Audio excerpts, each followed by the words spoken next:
Selamat datang di channel Galeri Automotif, channel yang berisi tentang seputar dunia otomotif, baik mobil maupun motor, yang tujuannya untuk berbagi ilmu dan bertukar pengalaman. Sebelum menonton video, silahkan klik subscribe terlebih dahulu untuk dapat berlangganan video secara gratis. Ya, di video kali ini kita akan membahas mobil yang sangat gagah dan maco. Ini dia Terios TX Adventure manual tahun 2013.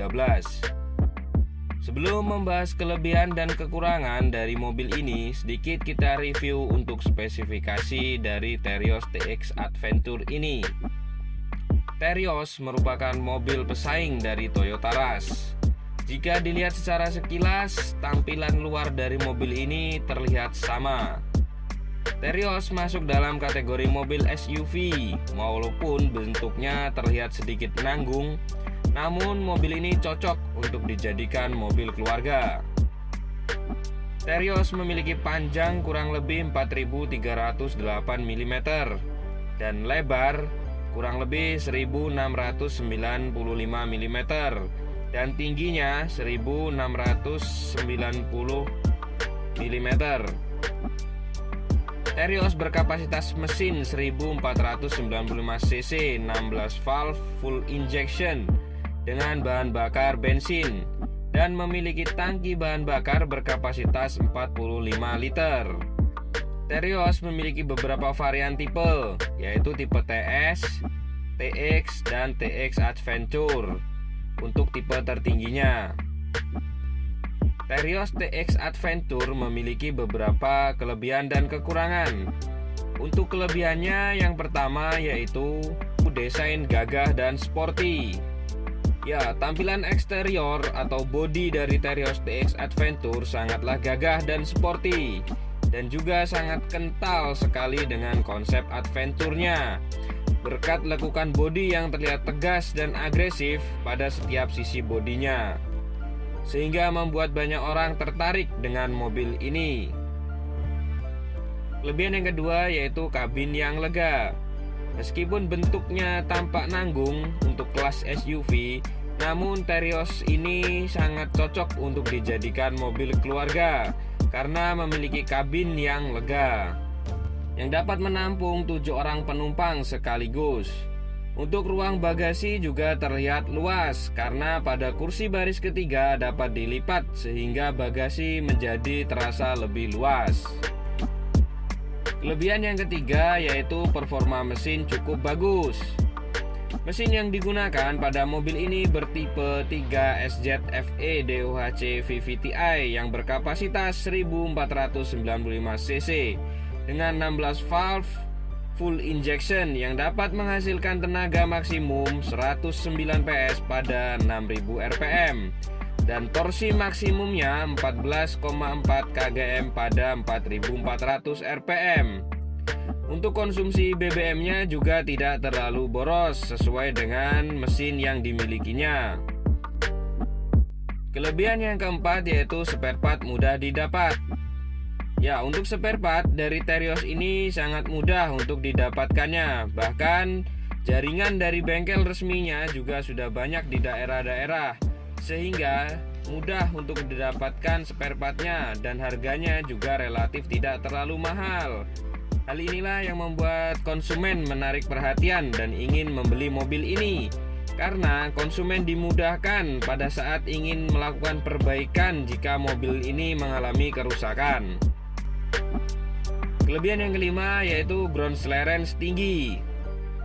Ya, untuk ground clearance dari Terios ini tidak diragukan lagi, sudah cukup tinggi sesuai dengan konsepnya yang adventure, sehingga mobil ini dibuat tinggi ground clearance-nya agar dapat dengan mudah melewati berbagai macam medan jalan, baik di perkotaan maupun di pedesaan atau melewati jalan yang berlubang. Semua dapat dilibas dengan mudah tanpa takut melewatinya. Kelebihan yang keenam yaitu fitur-fitur cukup lengkap. Terios memiliki fitur-fitur yang sudah lengkap. Dari power window, electric mirror itu sudah ada, bahkan sudah menggunakan spion retract yang dapat dilipat secara otomatis dari dalam kabin. Untuk spion retract ini hanya terdapat pada tipe TX Adventure. Untuk tipe TS itu belum ada spion lipatnya. Kemudian untuk fitur keselamatan juga sudah lengkap dari seatbelt yang terpasang pada setiap bangku dan sudah memiliki dual SRS airbag di bagian depan sehingga dapat melindungi pengemudi jika terjadi benturan. Untuk airbag ini adanya hanya di tipe TX, kemudian untuk tipe TS itu belum ada airbagnya. Kelebihan yang ketujuh yaitu AC double blower. Ya, untuk AC pada Terios TX Adventure ini sudah double blower, sehingga dapat dengan cepat mendinginkan ruang kabin dalam waktu yang singkat pada saat mobil ini dikendarai. Hal inilah yang membedakan dengan tipe TS yang masih menggunakan single blower, hanya pada tipe TX yang sudah double blower. Demikianlah beberapa kelebihan yang dimiliki dari Terios TX Adventure tahun 2013. Selanjutnya kita akan membahas beberapa kekurangan yang dimiliki dari mobil ini. Kekurangan yang pertama yaitu material bodi berbahan tipis. Material bodi yang digunakan pada Daihatsu Terios dari bahan yang sangat tipis untuk kelas mobil SUV. Hal inilah yang membuat Terios menjadi limbung atau oleng ketika kita mengendarai pada kecepatan tinggi. Hal ini dikarenakan bodinya yang cukup ringan. Kekurangan yang kedua, kabin kurang senyap. Ya, ruang kabin Terios juga terasa kurang senyap. Hal ini dikarenakan bahan material interior yang digunakan juga kurang bagus, sehingga suara mesin dapat masuk ke dalam kabin dan akan membuat kenyamanan berkurang.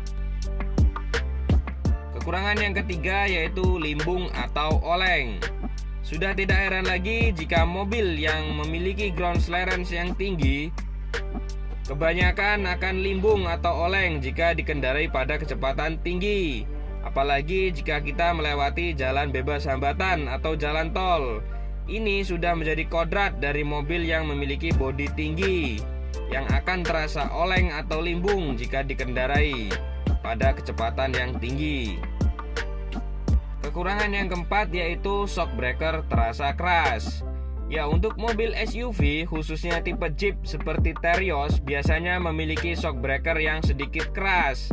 Hal ini bertujuan untuk mengurangi rasa limbung atau oleng jika kita mengendarainya tanpa penumpang atau mobil kosong. Namun jika sudah terisi penumpang penuh maka akan tidak terasa keras lagi, akan menjadi empuk. Kekurangan yang kelima yaitu setir belum dilengkapi audio switch. Ya, pada setir Terios belum ada tombol switch audio. Padahal untuk mobil kelas SUV modern harusnya sudah ada atau sudah terpasang tombol switch audio. Tombol ini bertujuan untuk mempermudah pengemudi pada saat mengendarai mobil ini dapat dengan mudah mengatur audio tanpa harus melepas setir. Demikianlah beberapa kelebihan dan kekurangan yang dimiliki oleh Terios TX Adventure manual tahun 2013. Semoga bermanfaat dan dapat menjadi referensi bagi rekan-rekan yang ingin membeli mobil second maupun mobil baru.